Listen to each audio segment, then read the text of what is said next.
Okay, I've got the storyline for, I'm going to call it Brave Sue Knightress. So,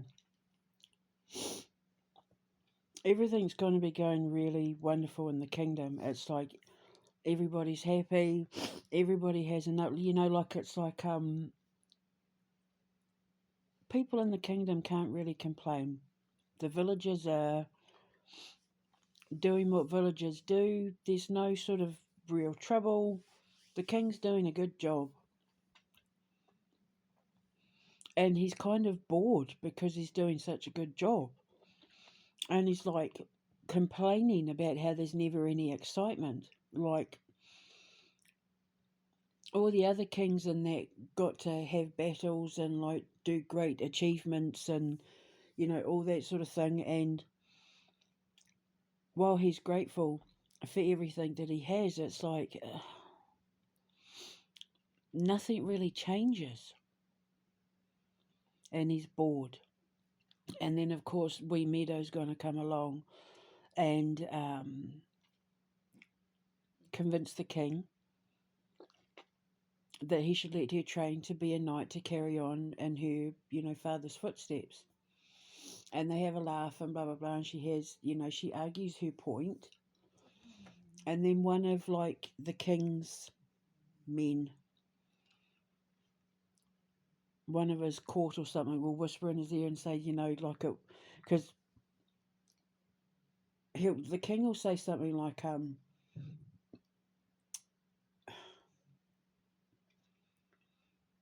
that would be funny.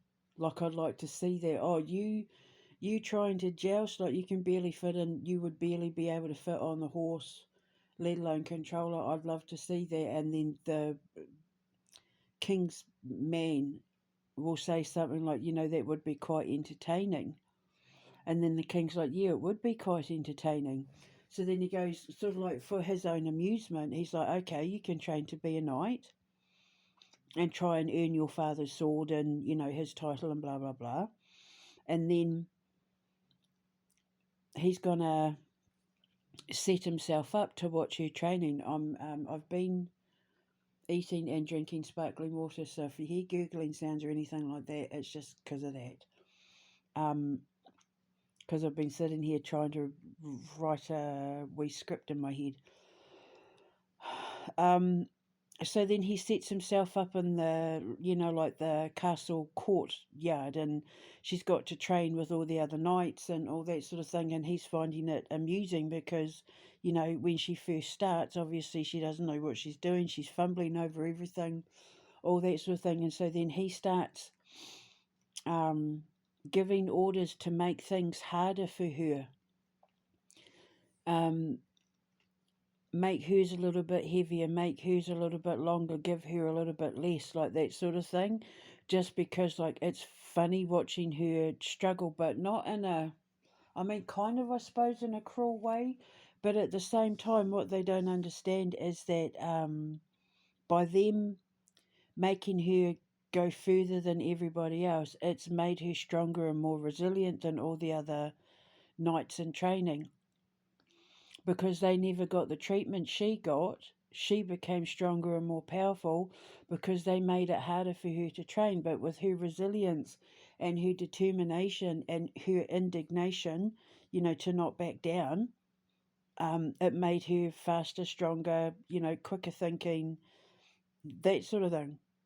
So then, of course, when it comes to the actual, when the king actually is being invaded, and she steps up, she's the one that can do it because she's the one that was forced to do harder training, which made her a better knight. Because they made it harder for her, they basically gave her abilities that the other knights didn't have, which made her, awesome on the battlefield. And then, of course, she got her knighthood and everyone was humbled. It was like, oh, oops, maybe we didn't deal with this the right way, because she ended up being the one to save his bacon. I want to give him a name like King Aries, or because my dad was at Aries, but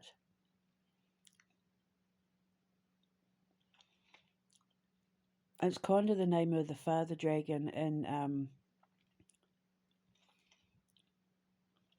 The Rise of the Dragon Princess. Sorry, The Rise of the Dragon Queen.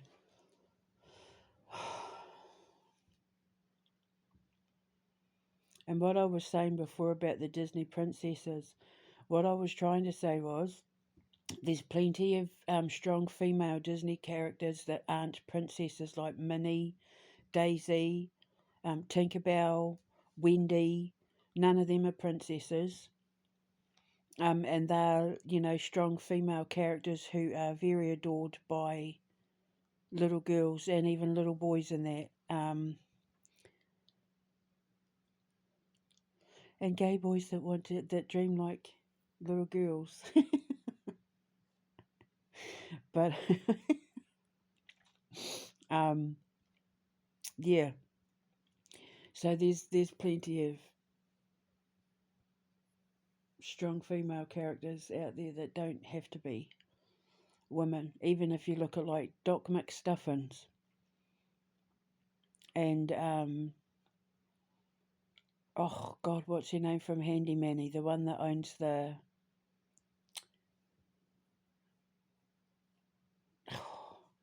can't remember her name. She's kind of she's got that thing going on with Handy Manny anyway, but she's a strong female character too. So, and it's not about feminism; it's about representing women in the right way. And there are plenty of women who have fought on the battlefield throughout history. Viking women followed men into battle. Celts picked women were always on the edge of battlefields. Māori women went to war with warriors, so Spartan women knew how to fight, Amazonian women knew how to fight. Like it's got nothing to do with feminism and being white, but representing women in the right way. And technically, Joan of Arc was a knight. Technically, they won't say it, but technically she was. So, and now we're going to have Wee Meadow. So, I'll do a wee learn about the knights and how kids train to be knights, and I'll get to put all that in the movie. And yeah, they're not cruel to her. They're not doing it to be mean when they make things harder for her. They're doing it because it's funny. She's entertaining because she's going to have a mouth on her. She's going to be stubborn and determined, and a little bit clumsy in the beginning in a way that they find entertaining. It's not because they're being mean or cruel and trying to make you suffer, it's because it's funny. She's literally putting on a show for them, and it's just amusing to them. So they're like,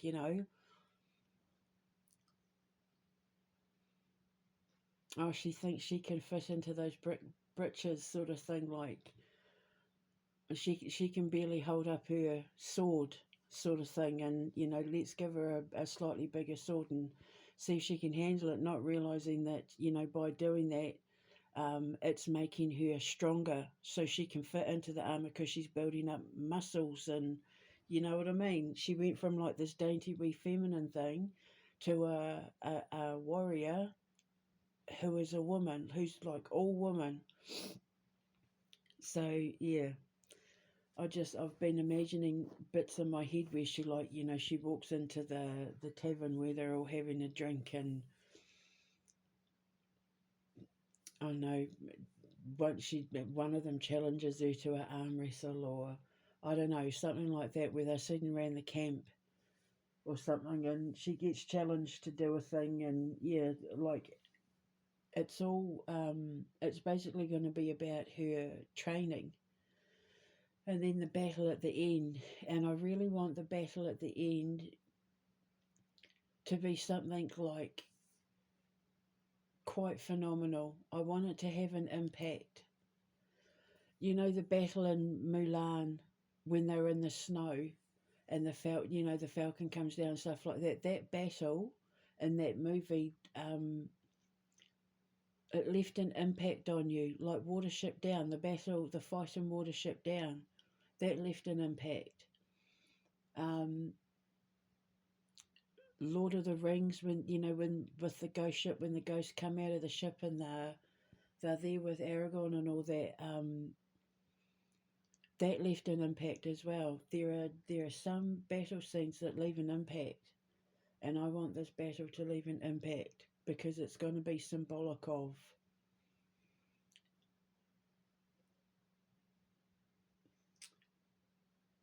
learning to stand up for yourself and not letting people tell you who you are and who you can and can't be. Like, you don't get to just come in here and tell us who we are and who we're going to be. It's symbolic of all of that. And they're going to try and take over the castle. Well, they take over the castle. They are going to take over the castle. And it's heavily guarded. And the only way to get in is going to be through scaling the wall. But it's impenetrable. Like, it's like Edinburgh Castle and that one in Romania that I just learned about. You're not going to be able to climb it, but she's going to find a way. She finds a way. And so she's able to get in and do something to let the other soldiers in while she gets to, have some big sword fight, epic battle with the main bad guy. And, they all get arrested, they all get subdued, they all get arrested and taken away. And she saves the kingdom, and then she gets her knighthood. And then she becomes known as the brave Sir Knightress. And they'll be like, I want to have a bit at the end where they're like in the tavern and there's like a bard who's singing about in the brave Sir Knightress. And she was the brave Sir Knightress. Dun, dun, dun. Oh, God. Oh, so, yeah. So that's going to be the storyline. It's pretty easy, actually, because like the Disney princess movies are quite formulaic.